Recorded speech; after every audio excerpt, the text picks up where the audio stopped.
Suppose you are a stand-up comedian, and one fine day a pub owner calls you, offering you to perform at his pub. The pub is at Connaught Place, and he is offering you rupees 25,000 for a 2-hour show. You excited about it. You happily agreed to it and perform and went to perform the next very day. The performance was supposed to happen the very next day, and then you went there, let's say, and you performed really well. Everybody really enjoyed your performance, and it went also good. You came back next day. When you got in touch with the pub owner for the payment that he had mentioned during the call to you, uh, you mentioned it to the pub owner, but the pub owner said that, look, I am not paying it. There is no agreement to it. There is no contract, and in fact, I had given you a huge platform, a wonderful platform, before in front of a huge crowd, and you should be in fact thankful to me and nothing else. I'm not liable to pay you anything. So and then you just instantly realize that you have nothing. You had no communication, email communication. You did not send any confirmation to the pub owner. Out of excitement, you just went there and performed. Now you had only the phone recording with you, the phone communication, the communication between you and the pub owner. Let us now understand how you will be protected under the Indian law, and when there is no written communication, no written document, but only a verbal communication between you and the pub owner. Under Section 10 of Indian Contract Act, which specifies what all agreements are contract. So this section talks about all those agreements are contract if they fulfill all those criteria.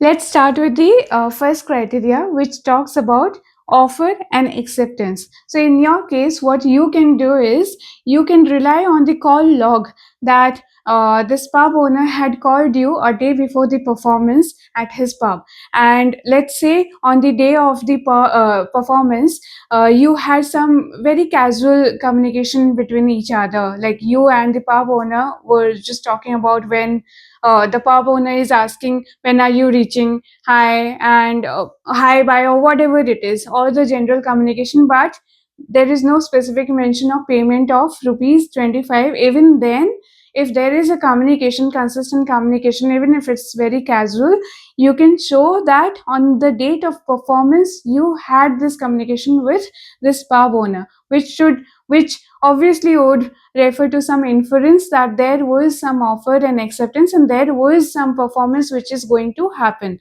at his pub. So the second point is free consent, which means nobody is using any force on you to perform or do any activity. So in this case, anyway, you are not claiming for it, so nobody is disputing it. So I think the free consent is fulfilled in this situation, in your situation. So the third criteria is the party should be competent to contract. So in your situation, obviously, one, as far as age is concerned, you are beyond 18 years, which is applicable in India to be competent, and you both were adults. So that's why that one criteria is sub criteria is fulfilled under the parties competent to contract. The second sub criteria is you should be of sound mind, which means you are understanding what you are doing. You can take the decision on your own. So that sub criteria is also fulfilled under this competent to contract.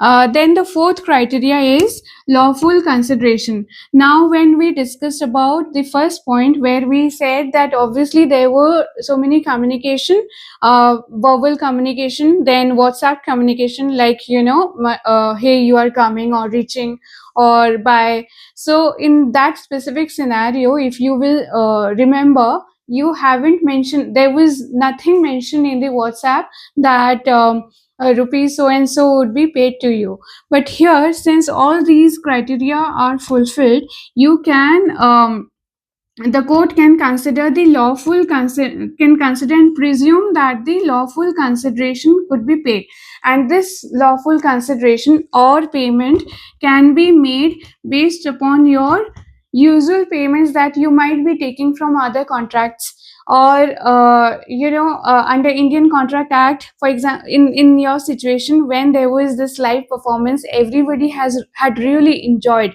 and the pub owner got that benefit, or somebody has actually uploaded the video on the Instagram or any other social media. So that could be another factor or another proof that you can show that okay, you had performed, everybody really like thoroughly enjoyed the performance, and the benefit the pub owner had gotten. So if the pub owner had gotten the benefit from your performance, then he is anyway liable to pay some compensation under the Indian Contract Act itself. So apart from getting the payment of performance, you will also get the interest and plus the compensation for the amount, compensation for the benefit that the pub owner had gotten from your performance. The fifth point is lawful object. So in India, live entertainment, live performance, those are legal. So obviously you have entered into a lawful object. Object is you performed in a pub and helped others. So you performed in a pub entertaining them and they really enjoyed it, so that's lawful. When all those criteria are fulfilled, then the under section 10 of Indian Contract Act, the oral agreement would become legally binding, and in your scenario you will get all the payment, interest, compensation for the performance you had made for the based upon the oral agreement. So it will become enforceable as well in the court of law. So those are the evidence you can show in the court to get the benefit. I hope you liked the video. So I keep posting such kind of educational videos on law. So if you really liked it, please like and subscribe, and I'll see you next time.